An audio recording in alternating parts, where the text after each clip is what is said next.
Is he dead? Hopefully.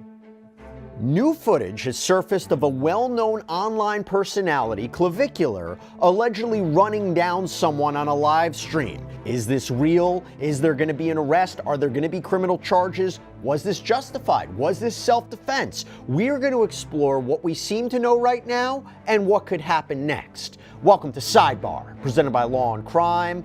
I'm Jesse Weber.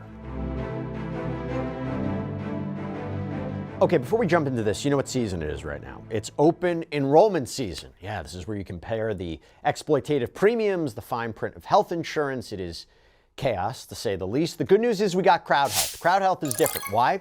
Its members fund each other's bills directly. Yeah, so if something big happens, you pay the first $500 and the crowd funds the rest. In fact, they have a track record of handling major events, including bills over $1 million, giving you that confidence that you need. Plus, you get access to low-cost prescriptions, testing, high-quality doctors, and with ACA subsidies expiring, premiums are going to skyrocket. So far, members have saved over $40 million. So this open enrollment, take your power back. Join Crowd Health to get started today for $99 for your first 3 months. Use code SIDEBAR at joincrowdhealth.com. Crowd Health is not insurance. You can opt out, but this is how we win.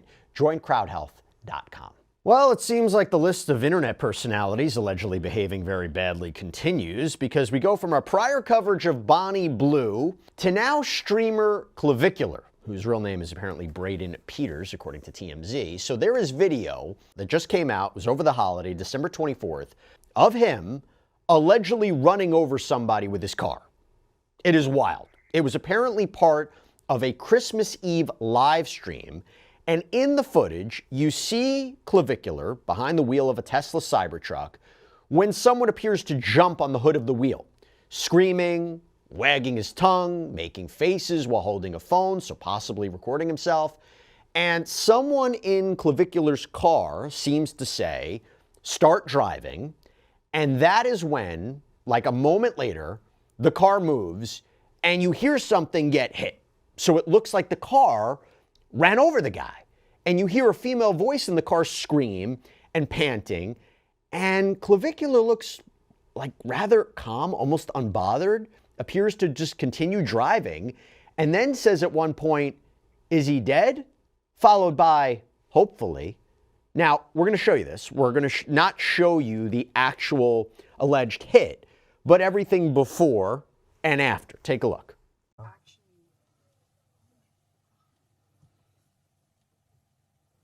Run this guy over here. Oh my fucking Start driving with this guy in the car. Drive. Oh my fuck. You probably just ran him over.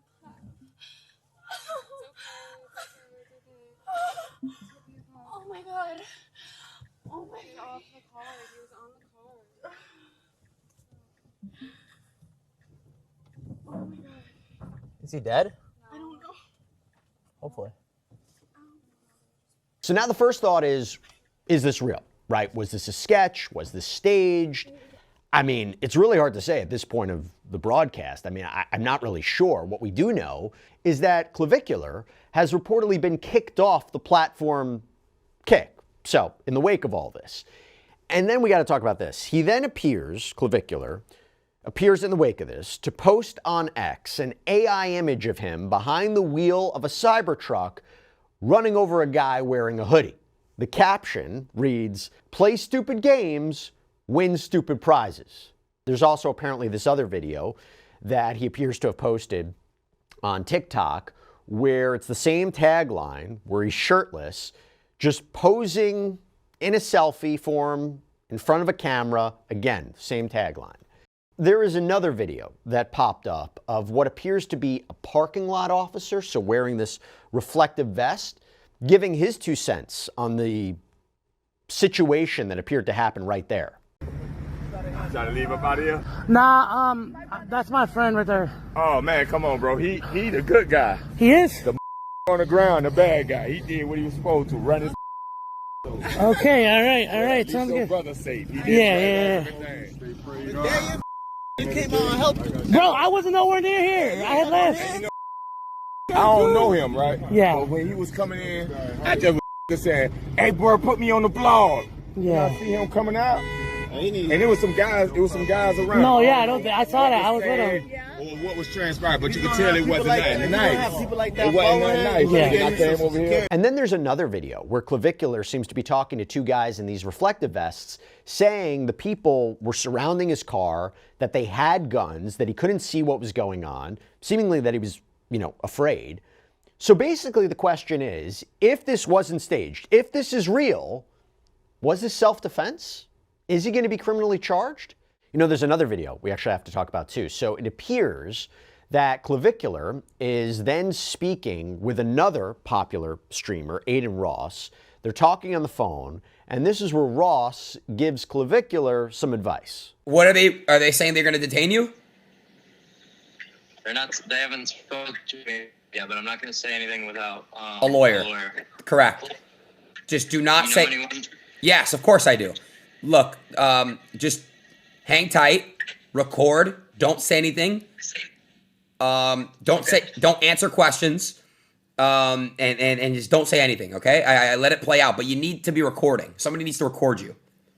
The whole thing's being recorded. He also makes a comment about how he knows he needs a lawyer, and a lot of the lawyers he knows don't celebrate Christmas, meaning essentially they're Jewish. First of all, I should also say this. There is some speculation online that the same person who appeared to jump on the car, who allegedly was run over by Clavicular, that person previously allegedly harassed Clavicular and another streamer, Neon, a few weeks ago at an event, throwing liquid at them. I can't confirm that for sure it's the same person. But although we haven't seen an official statement from Clavicular, although we have kind of that AI image, and I'll get to one other statement that he made as well, or that he appeared to make as well, TMZ is reporting that it's also not clear if an investigation has been launched by authorities. We also don't know the status of this person that he allegedly ran over. I will say this is interesting. James Fishback, who is apparently running to replace Ron DeSantis as Florida governor, seems to have taken to X. And on his page, there is one post that reads, "Clavicular did nothing wrong." It's followed by another post that says, quote, "What Clavicular did was clear-cut self-defense against a thug who attempted to assault him. Stand your ground." Now, as we sort out the potential legal situation for Clavicular, just to bring you up to speed, if you don't know who he is, so Pop Rant says that he's a 20-year-old American streamer. He appears, by the way, to have quite a big following on social, including over 600,000 followers on TikTok. A lot of the content seems focused on appearance and aesthetics and something called looks maxing. Is anybody else tired of those natural carnivore type of guys who are straight up fear-mongering and hindering people's results in the process? Like, bro, it is 2025. If you think that pharmaceutical drugs and research chemicals can't benefit you in some way, then you are out of your mind. But bro, eating a carnivore diet can fix your acne. Yeah, so could Accutane, but it'll do it in 1/5 of the time. So what is the comparison here? If you want to optimize certain areas of your life, using pharmacology and science is the absolute best way to do so. There's also a web page where we found where he appears to be selling a program for $49 a month to help guys look better. It's dubbed Clavicular Clan, and it says in part, quote, "A private community made for dedicated individuals seriously willing to do whatever it takes to ascend. No half measures, no BS. What you're getting access to includes, quote, 100+ advanced courses covering looks maxing, nootropics, pharmacology, aesthetics, social dominance, and more. Weekly Zoom calls for live calibration and strategy refinement, direct message access to me and equally dedicated members, no more wasting time in normie spaces, and if you're ready to dominate in silence and win in reality, you're in the right place." I want to bring on criminal defense attorney Eric Faddis to talk more about this. Eric, thanks so much for taking the time. First, at the time of this broadcast, doesn't appear to be an arrest of any kind. Why do you think that is? Well, gosh, I mean, for a guy who's so into looks maxing, this is kind of a bad look. That being said, it's a little bit surprising that there haven't been charges after a person was allegedly run over. This happened a number of days ago. We would think that if there was a strong case against Clavicular, we would already see a court case kind of beginning to be initiated. That hasn't happened yet. I'm wondering if the prosecutors are weighing this potential self-defense claim and deciding whether it makes sense to move forward with charges. Now, to be clear, I don't know where this happened. I don't know if it was in Florida. Maybe it was in Florida, possibly based on the response of Fishback. And I think Clavicular may live there. But I guess the question is, if we don't see an arrest, I do wonder if it's staged. But from what I'm seeing, a lot of people comments online, I think people think it's real. And even judging from his reaction afterwards, I mean, I know there's staged events, but you tell me, if there's no arrest right now or no reported arrest, is it possible that this was staged? You know, that could be an explanation here. It wouldn't be the first time that's happened, Jesse. We've seen other influencers actually be accused of staging shootings, and there were no criminal charges that followed from those alleged shootings. And so this, you know, would not be the first time that something extreme was perhaps staged and put on social media for likes and views, of which Clavicular gets a ton. Yeah, look, I think it's very hard to judge, but it seems like everything I'm, reading online, and it seems like this happened. So let's say, for argument's sake, this was real. Someone jumps on his hood, is doing this. You heard a little bit of his commentary where he was talking about how people are surrounding the car. Guy jumps on his hood, is acting nuts. If he thought he was armed, is there a situation where this could be self-defense? What else should he have done at that moment? You tell me. Could it be self-defense? The linchpin of self-defense, Jesse, is whether he had a reasonable fear of imminent bodily harm.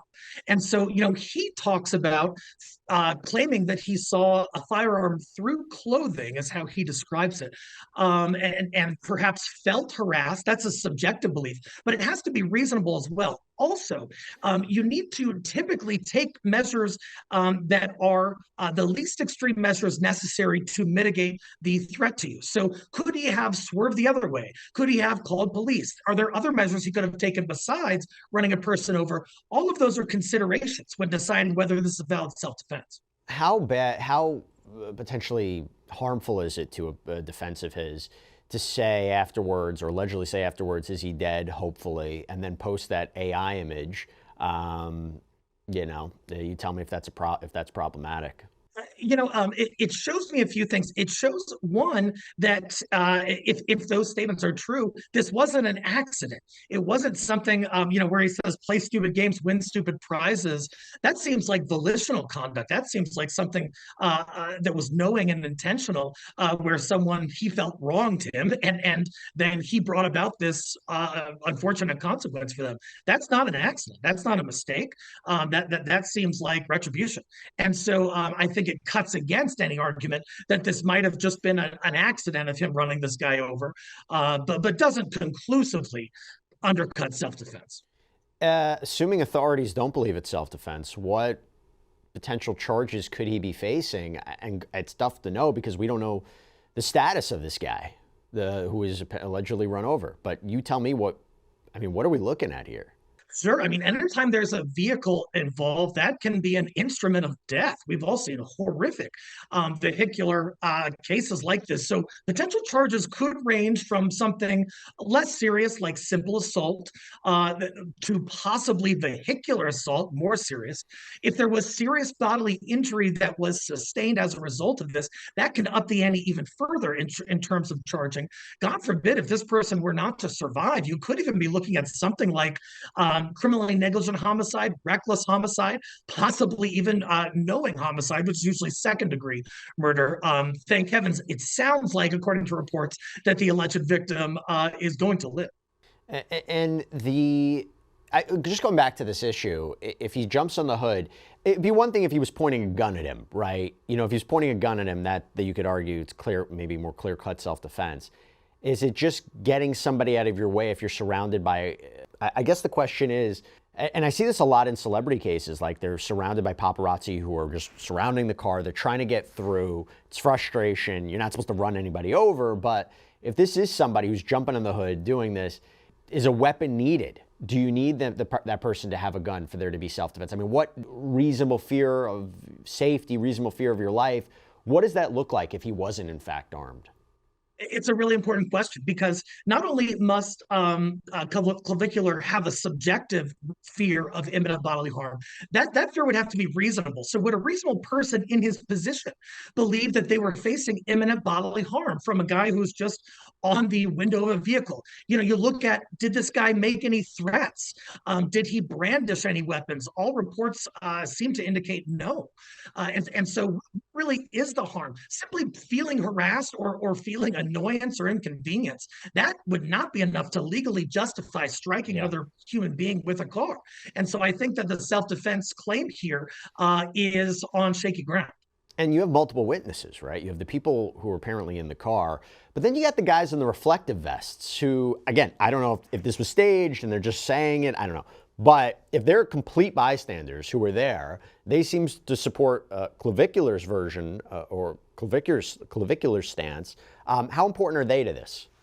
Certainly witness testimony is going to be critical for the prosecutor determining whether to bring charges. And if it goes to a jury trial phase, surely the jury's going to want to hear from the onlookers. What did you see? What did it look like to you? Did it seem threatening? That kind of thing. But yeah, I just have concerns about, and one thing they're going to look at too, I believe, is Clavicular's past experience with harassment and threats, because that can inform someone's subjective belief as to whether they are in reasonable fear of imminent bodily harm. I was going to ask you that. If there are past episodes, whether it was this guy or somebody else who may or may not look like him, of him being harassed constantly, that's a factor in the analysis, particularly if it's the same guy. If it's the same guy who was allegedly harassing him and stalking him, and there was this video of someone throwing liquid on him, that all matters? Does it matter if it's the same person? Does it matter if just people have been harassing and stalking him because he's a notable figure, more people are coming up to him? That all matters? It certainly matters. And if I'm Clavicular, I am having him, or if I'm representing him, I am having him go through all of his DMs, all of his prior emails where there have been threats, where there have been harassment, where there have been insults and that kind of thing, because that can make a person hyper vigilant. They could be looking, over their shoulder saying, "Hey, is someone coming to get me?" And then lo and behold, there's perhaps a stranger on your windshield who's not letting you move and who's acting erratically. That could certainly give rise to a fear in some that they're facing imminent bodily harm if the person on the windshield is the same person who previously harassed Clavicular. That only increases the strength of the self-defense claim. If he didn't stop, if he keeps driving, so aside from the comments that he allegedly made, if he keeps driving, is that really bad for his defense? Or says, hey, listen, I'm still driving away. The reason I had to drive away because I thought that there was a threat. I'm not going to stop after getting out of the way. The whole point is I had to drive because I wanted to get out of there. Or does not stopping, is that a problematic for a self-defense argument? I think it cuts both ways. Like you said, I think he could explain it that, hey, I had to get the heck out of there. I was worried for my safety. On the other hand, most jurisdictions have a law requiring everybody, if they're in a motor vehicle collision, especially with a pedestrian, they have to report that to police. And so he probably had a legal duty after leaving the scene and rendering himself safe to report that to police to, make sure this guy doesn't die. And instead, his response was, is he dead? Hopefully. That's different than what the law requires him to do in such a scenario. And this isn't a case where it's necessarily just one person's version of events over another. I think you have two cameras here, right? So you have the camera view from inside the car, and then I mentioned the guy who jumped on the hood. He seemed to have his phone out, so maybe he was recording or taking pictures. How important is that digital evidence going to be? It's so helpful because it shows multiple perspectives. It shows what Clavicular may have been witnessing. It also shows, what was going on outside. You get different vantages, different angles. And, when you're looking at that footage, regular people are going to look at it and see, hey, can I see a firearm in this alleged victim's person on their clothing? And if you can't, then that undermines the credibility of Clavicular's claim that I saw a firearm. Furthermore, I'm curious as to whether that alleged victim was found with a firearm at the scene. If he wasn't, that makes it even more dubious that Clavicular is saying he saw some kind of weapon. Also, that clip with Aiden Ross, where Aiden says to him, you have to be, it was either recording or you have to be live streaming right now. You just have to, keep it going. Why is that important? I mean, I'm not trying to get into the mind of Aiden Ross. He's not a lawyer as far as I know, but why would it be important for Clavicular to keep on documenting what he was doing in the aftermath of this incident? You know, I think there perhaps might be less legal benefits to that and more so business benefits. Look, these influencers, they are documenting so much of their lives, the majority of their lives, it seems. And certainly this was a hot topic over the holidays. I imagine continually streaming it is only going to bring him more attention, more followers, more views, more likes. And that's really the business he's in. But when it comes to the legal side, you got to be careful about what you're documenting. You might want to have private conversations with an attorney or with the police that shouldn't be publicly disclosed. And you run the risk of all of that public disclosure when you're in this kind of line of work. By the way, that comment from the guy who's running against DeSantis, stand your ground. I mean, I guess that would be, if this was in Florida, that's a classic example, right? You have no duty to retreat. But then I don't know, does that apply there? Because usually you're talking about if you're facing an imminent threat, you don't have to run, you don't have to call police, you can use deadly force to defend yourself or someone else. But this is interesting, using a car to get out of that situation. Is this a classic stand your ground example? It's a really important question, because I certainly think that law could be applicable. And you know, we've seen in similar jurisdictions where there are protests and people sort of impeding traffic, and some folks of some political orientations have said, hey, that's not right, and the driver should do what they need to do. That being said, you know, if a driver has options 1, 2, and 3, left, straight, or right, and they choose the option where there's a human being in the way when they could have chose going left or going straight, I'm not sure that stand your ground law is going to absolutely absolve them from that choice. I think they might have a duty to exercise force that is proportional to the risk and that mitigates the risk in a way that doesn't cause undue harm. And that would be going left or straight, not over this human being's body. And I got to ask about Kick as well. So if this is true that Kick reportedly kicked off Clavicular, maybe even banned him, or removing his content, at the very least, is what the page is, what the reporting indicates.